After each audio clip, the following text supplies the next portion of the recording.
आज का दंगल बिहार की चुनावी राजनीति पर है, क्योंकि एक तरफ बिहार में महागठबंधन के नेता तेजस्वी यादव अभी से जातीय आरक्षण से लेकर वक्फ कानून तक और चुनाव आयोग की मुहिम से लेकर जनता के मुद्दों को लेकर जनता के बीच जा रहे हैं, तो दूसरी ओर सत्ताधारी एनडीए के अंदर दो दलों के नेताओं में बयानबाजी बढ़ती जा रही है। एनडीए के दो घटक दलों के बीच यानी चिराग पासवान की पार्टी और जीतन राम मांझी की पार्टी के बीच जुबानी लड़ाई बढ़ती जा रही है। जीतन राम मांझी ने चिराग को अनुभवहीन बता दिया है, तो चिराग की पार्टी ने जीतन राम को इस्तीफा देकर भागने वाला करार दिया है। चुनाव के मौके पर दलित वोट की सियासत करने वाले दो दलों के नेताओं के बीच इस जुबानी लड़ाई के पीछे क्या सियासी समीकरण है और क्यों जीतन राम मांझी चिराग पासवान की चुनावी रणनीति को लेकर असहज हो रहे हैं, इसी मसले पर आज के दंगल में हम चर्चा करेंगे। क्या चिराग की पार्टी की ओर से उन्हें सीएम पद का चेहरा बताए जाने या चिराग के शाहबाद इलाके से चुनाव लड़ने के संकेत देने से जीतन राम मांझी की पार्टी असहज है? ऐसे तमाम सवालों का जवाब देने के लिए दोनों दलों के बड़े नेता और विशेष नेता हमारे साथ जुड़ने वाले हैं। बिहार में 20% के दलित वोट बैंक में किस दल का कितना जोर है, हम यह भी जांचेंगे। करीब 6% जाति वोट पाने वाले दल और करीब 1% जाति वोट पाने वाले दल के बीच रस्साकशी की असली वजह क्या है, हम उसकी भी पड़ताल करने की कोशिश करेंगे। लेकिन पहले यह रिपोर्ट देखते हैं।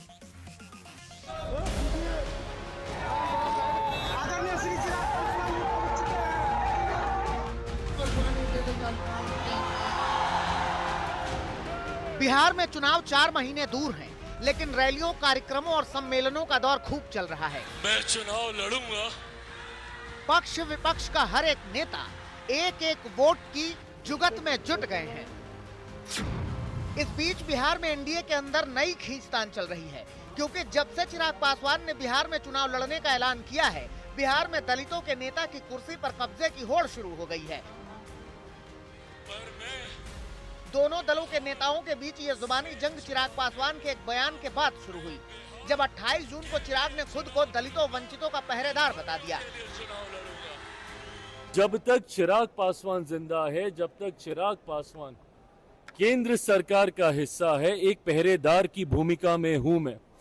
समाज के अनुसूचित जाति, जनजाति, पिछड़ा, अति पिछड़ा, वंचित वर्ग से आने वाले लोगों के लिए, अल्पसंख्यक वर्ग से आने वाले लोगों के लिए एक पहरेदार की भूमिका में मैं और मेरी पार्टी है। 28 जून को चिराग ने ये बयान दिया और 29 जून को शाहबाद क्षेत्र के उसी नालंदा में विशाल रैली कर डाली, जहां गया में जीतन राम मांझी का गढ़ है। इसके बाद तो जीतन राम मांझी ने चिराग को अनुभवहीन बता दिया। चिराग पासवान खड़ा है, दलितों के नेता बता रहे हैं कि सबसे बड़े हितैषी हम हैं।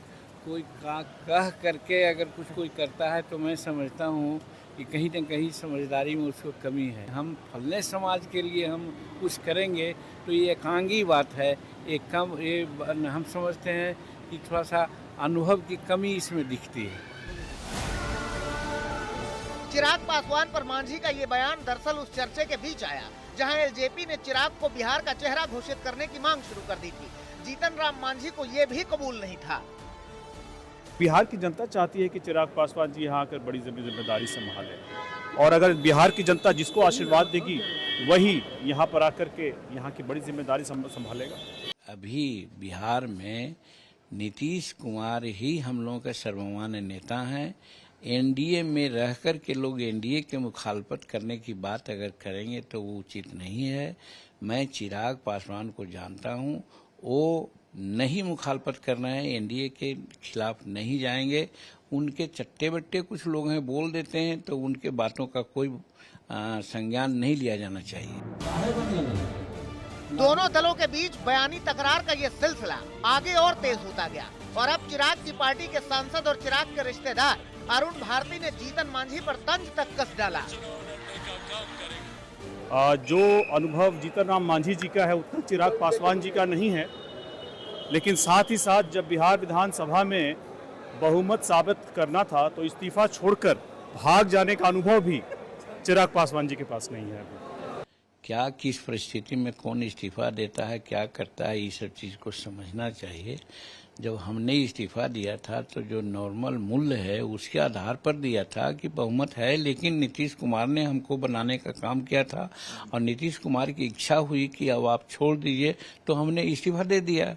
इसमें कहाँ कोई दो बात है। हम रस्साकशी नहीं कर सकते थे कि भाई हम चुनाव लड़ेंगे या हम बहुमत साबित करेंगे।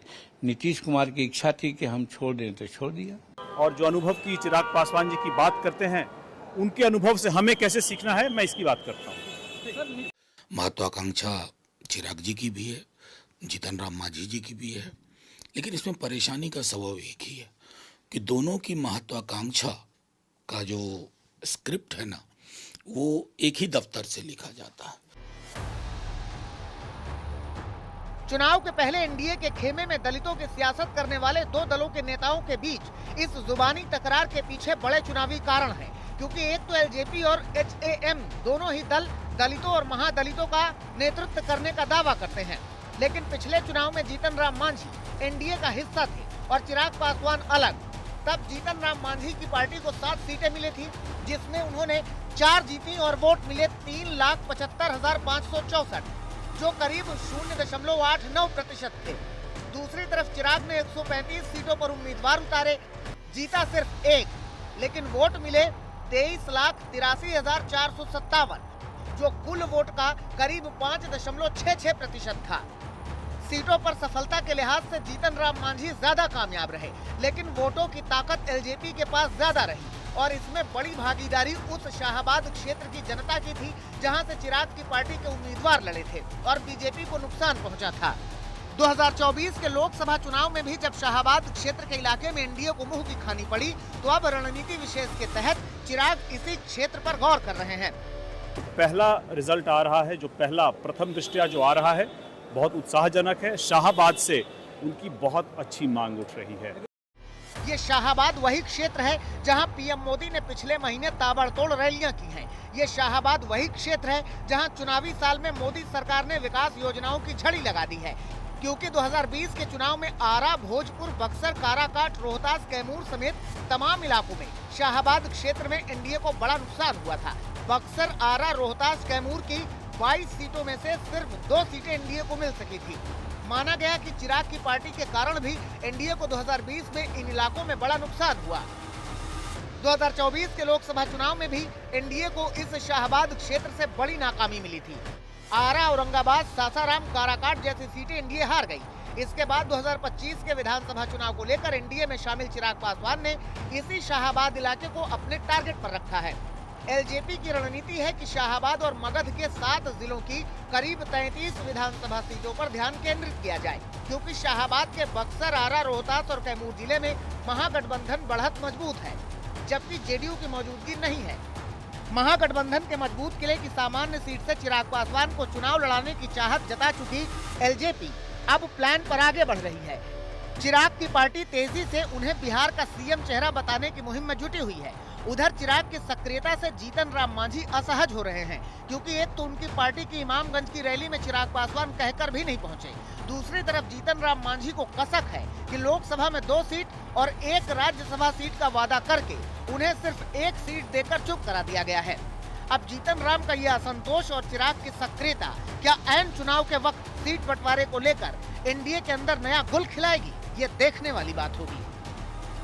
दिल्ली से राहुल गौतम के साथ शशि भूषण, पटना, आज तक।